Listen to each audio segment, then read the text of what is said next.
Hai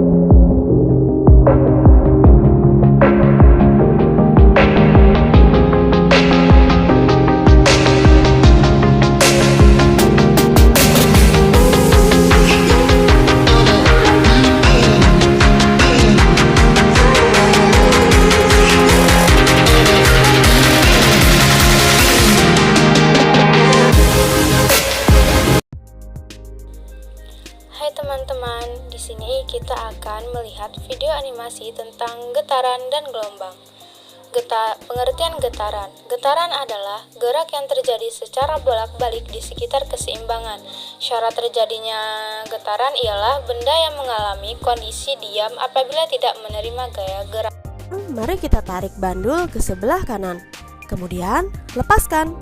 Pada saat kita menarik ke kanan dan bandul tersebut kembali lagi ke kanan, itu artinya bandul telah melakukan satu getaran. Perhatikan cara menghitung getarannya ya. 1, 2, 3, 4, seperti itu ya. Di sini ada pun jenis-jenis getaran. Getaran yang pertama yaitu getaran bebas, bisa teman-teman lihat pada gambarnya.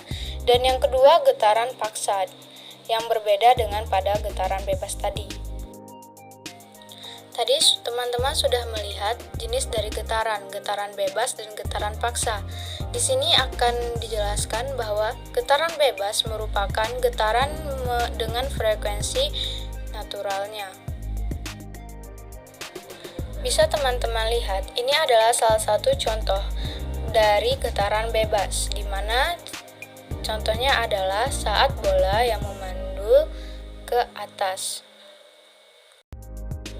Nah, perlu kalian ingat bahwa getaran merupakan gerak bolak-balik suatu benda dalam selang waktu tertentu melalui titik keseimbangannya.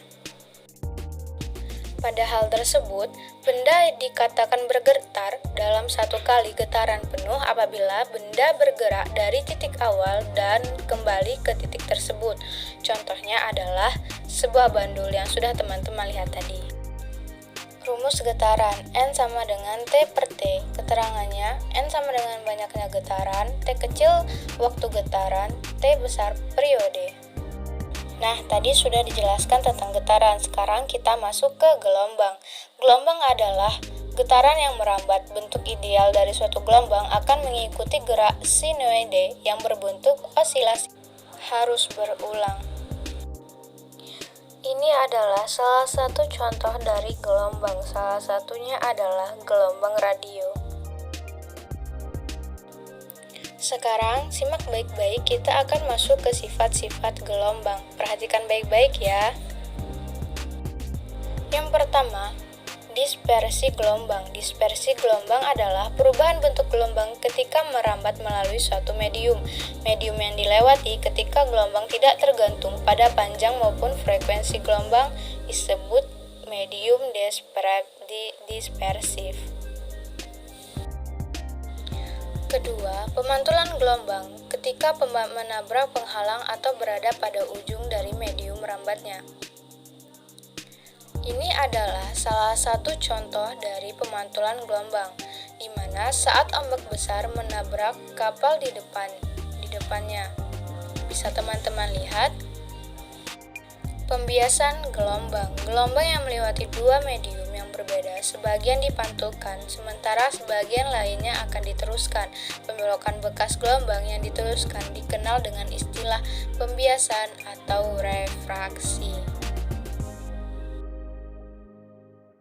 Dan adapun yang keempat, interferensi gelombang, di mana interferensi gelombang atau penggabungan gelombang terjadi ketika dua gelombang koheren bertemu. Interferensi gelombang dapat riak air permukaan ketika terdapat dua sumber gelombang di permukaan air. Muka gelombang tersebut akan bertemu dan membentuk interferensi. Kelima, polarisasi gelombang. Polarisasi gelombang merujuk pada arah getaran gelombang yang dapat diserap. Dipolarisasi gelombang terdiri dari polarisasi vertikal dan horizontal. Polarisasi vertikal dapat kita lihat penggerakannya tali dari atas ke bawah, sementara itu polarisasi horizontal bisa kita amati dengan penggerakan tali kanan ke kiri. Dan yang keenam yaitu Efek Doppler. Jika suatu sumber gelombang dan penerimaannya bergerak relatif satu sama lain, frekuensi yang dideteksi penerima tidak sama dengan frekuensi dari sumbernya.